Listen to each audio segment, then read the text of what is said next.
Student's Book, page 80, track 55. Listen and say the job.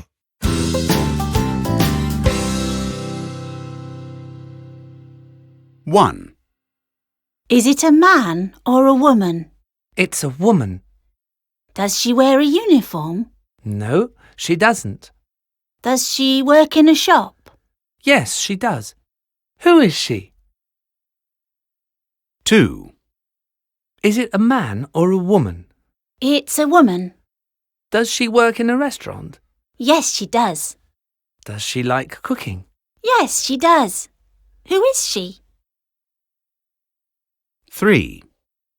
Is it a man or a woman? It's a man. Does he wear a uniform? Yes, he does. Does he work in a hospital? Yes, he does.